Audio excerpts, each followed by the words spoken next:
Good morning, good afternoon and good evening. Welcome back to the channel and welcome to a little problem that I've got, which is this BMW X5. And got a little surprise for you. You've not seen this before, but because it is the festive season, stand back, stand back, stand back.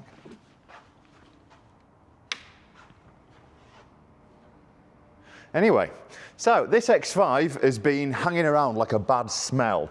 And I think I know what the problem is. We've got two issues with this car, and I know that you enjoy watching me wallow in pain and self-pity. This car I got from a mate. It's on sale or return. I don't own it because I'm cheap and tight. And it has been here for 5 weeks, there or thereabouts. We've had people on the car. One guy loved it, loved everything about it. Price was fine, everything was good. He's literally got the best spec ever. However, he wanted a body kit on the car, but he also wanted to use it for towing, and you couldn't put a diffuser on the rear and use a tow bar at the same time. So for that reason, he didn't want the car. Then we got another chap who's a subscriber who promised to come and see this car yesterday between 11:30 and 12 o'clock. So we fished out that hole back there, emptied the entire showroom, managed to get it started, which is something I want to go on to today. Got it out for him, got it all ready, never turned up. So these, sir, are for you. Right. Let's pull the old knacker out and have a look at the problems that we've got with this car, because there's a couple of issues.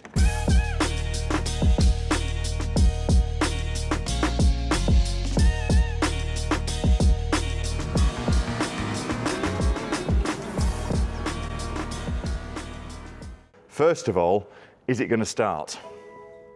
We're getting warning lights.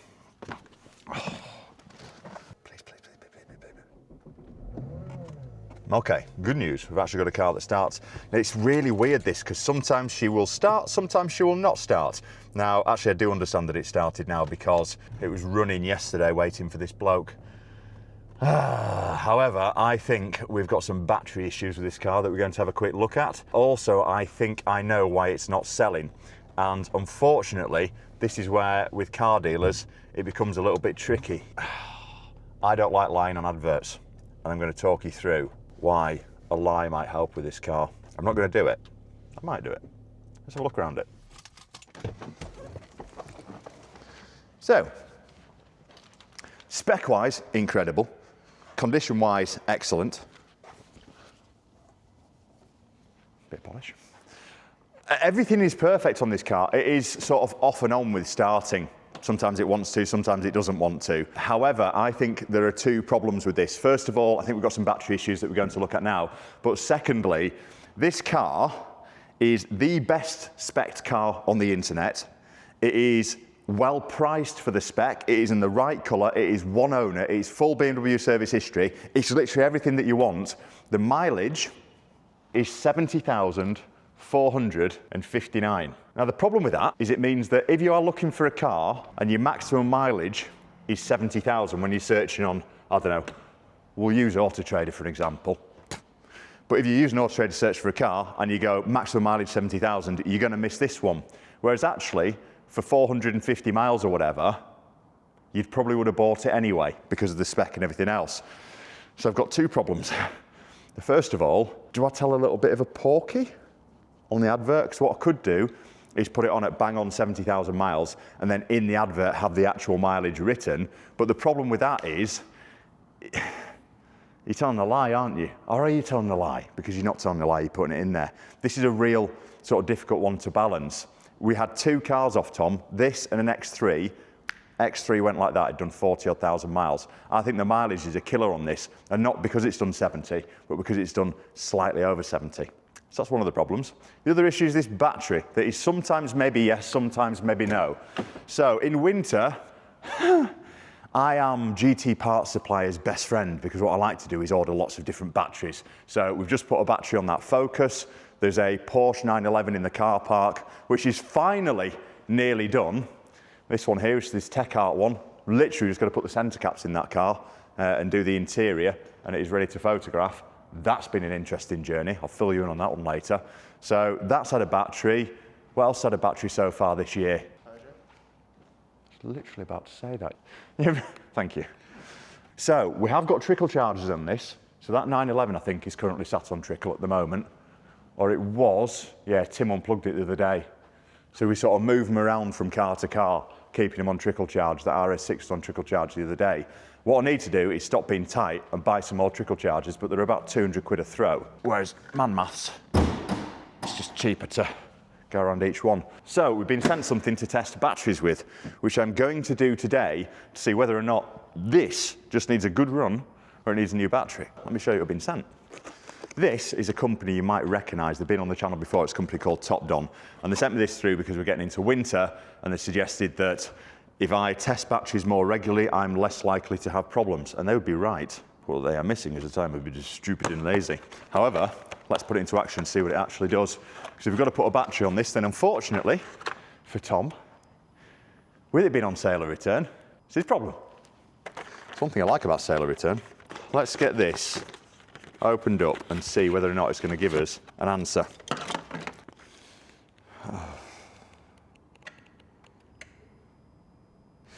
Many instructions. Operation introduction. The tool is powered solely by the vehicle battery. Connect red, positive and black. I would ask Tim to do this, but he's currently on with sorting out the 7 Series because we've got news about the 7 Series. Sad news, which will be coming soon. If you don't know about the 7 Series, you can see more about that on videos such as this one and this one. It's making a lot of weird noises. Oh, BMWs are great cars. We've got so many electrics. Right, so I'm guessing, I will read these instructions. Blah, blah, blah. If the vehicle battery voltage is too low, it won't power up, so that's going to tell you need a battery straight away. We need to fire it on and then pick a language. I can think of some choice words. Red on there. Now the good news with these is you can literally get the terminals the wrong way around and it's not going to cause you a problem, because I am very good at messing up with terminals, as you can see on this short clip here. Right, I'll get you the boost pack. Thank you. MOT at 11 o'clock and we're 1:45. Oh! Don't touch them together. They spark. What a silly boy. Excellent news. It started, so pick a language. Okay, so it's coming up straight away. Battery test. Let me just make sure I've got this right. The BT100 will test each battery according to the selected actual system standard and regular marked on the battery. Before the test, the engine and all accessory loads must be off. They are off. In order to have accurate results, turn the vehicle headlights for 2 to 3 minutes until the battery voltage drops back to normal value if the battery is just fully charged. Well, it isn't. So press the enter button to display the main menu. First one is battery test. Okay, so battery test. Enter. So it is a AGM battery. Is it a flat plate? Tim, have you farted in here? Someone has. The battery on this X5? Yeah. AGM battery? Oh yeah. Yeah. 100%. Flat plate or spiral? I've got a clue. Thanks for your help, Tim. Can we Google it? Yes, please. So we believe it's a flat plate. Flat plate, yes. Select input.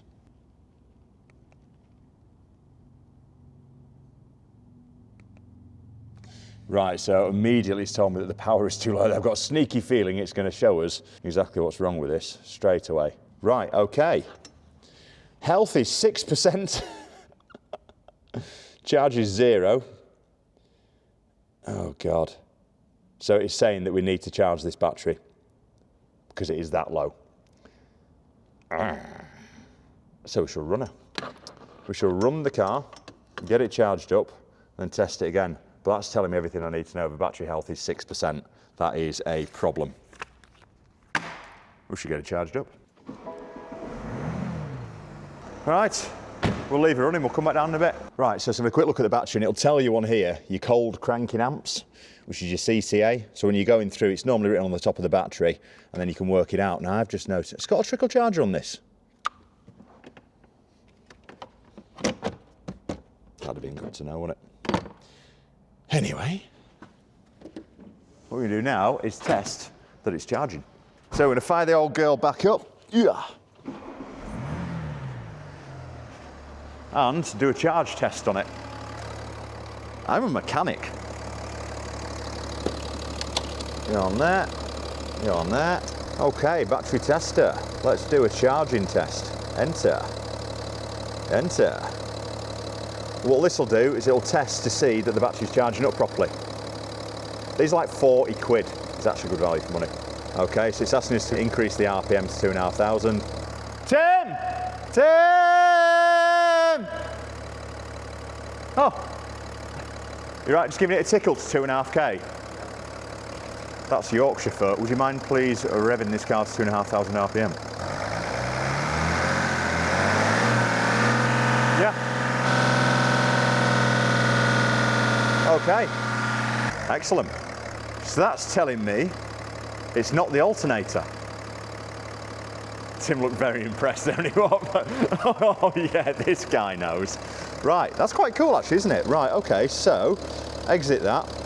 Cranking test is cool as well, so you can actually fire the car over and see whether or not it works. So let's just try this actually.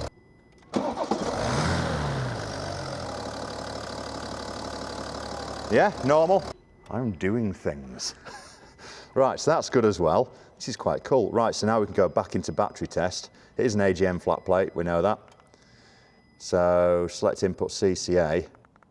So we now know this is like a 900. Perhaps this is a big engine, big car. So you can change your cold crank, whatever the A stood for. Cold crank output. Cold apple. So let's get that up to 900, and then we know we're testing for the right one. Enter, testing. I'm adamant that this is going to need a battery, but I feel better knowing that it doesn't need an alternator. Or certainly Thomas, my friend, will feel better for that because it is his car. Okay. Now you don't have to be MVQ level 11 to know that that needs a battery. So, good news and bad news. Good news, it's not my problem. Bad news, needs a battery, so we'll get that sorted. I kind of knew it anyway, because the first guy that came to look at it, we had a complete nightmare. We'd only parked it up for a couple of days. That's a lie, maybe a week or so, and it wouldn't start, it sort of turned a little bit. So that battery, sadly, is on its way. We'll get a new battery ordered for it. So I'll put a link for this in the description below. They are cheap as chips, and that has given us an answer, because more often than not, as a car dealer, you'll just think, oh, we'll just keep running it. We'll keep running it. And eventually, the problem with that is, if you sell it and the battery goes on the person that's bought it, batteries aren't really covered under warranty. But now I know there's a problem, so I can sort it before. Happy customers, happy Rob. Less phone calls, happy Rob. Sell X5, happy Rob. Which leads me on to what we're going to do about this thing then. So what's your thoughts? Do we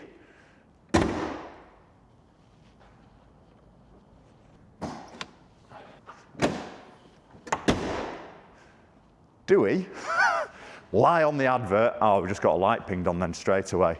Oh, inflate tyres, that's because it's cold. So the question is whether or not I tell a little bit of a porky on this, but I mean, spec is insane. Look at this. We've got rear entertainment, we've got fancy leather, we've got these Bauer & Wilkins sound system, which is like epic speakers. The other thing that I noticed as well, so it's got in the boot, this parcel shelf had stopped working. Now that's electric. I did think, I wonder if that's battery related. But it's literally got like everything on it. It's got rear steering on it as well, which is epic, because when we parked it under that ramp there, normally these big cars are a bugger to get out, and it was easy to turn out. So it's literally a perfect car, but the question is, if I drop it down to 70,000 miles on its advert, and then someone goes, oh, it's done 70,500, does that make me look like a bad person? I think it does, and I'm really reluctant to do it, but at the same time, am I also doing a customer a favour that might never have come across this car had they not have seen it at 70,000 miles? It's got comfort access as well. So there we go. What's your thoughts? What's your feelings? What's your emotions? A little naughty dealer in me wants to put it on at 70,000 miles and just try and get some traction on it. Tom's not fussed. Soft closed doors. He's fine. He can stay here as long as it needs to stay here. He's not bothered. He's got about 800 BMWs. But from my point of view, I'm here to turn cars over. And if it's sat in here, I've got a mate, good mate of mine, wants to bring his McLaren down, somewhere to put it over winter. It's sat in a space, isn't it? But he's a really good mate, so we're probably going to have it in, actually. He said I'm allowed to review it in the winter in a McLaren. And he knows me well. I think he's lost his mind. Anyway, what's your thoughts? Do I knock the mileage down on the advert to very close to what it is anyway, try and get some sort of traction on the car, or leave it as it is and just see what happens, suck it and see? Thoughts, feelings and emotions on a postcard, please. But that is my next little task and next little problem. We'll get a battery ordered for it. That's the main thing. Thanks for joining me. I'll see you on the next one. Cheers.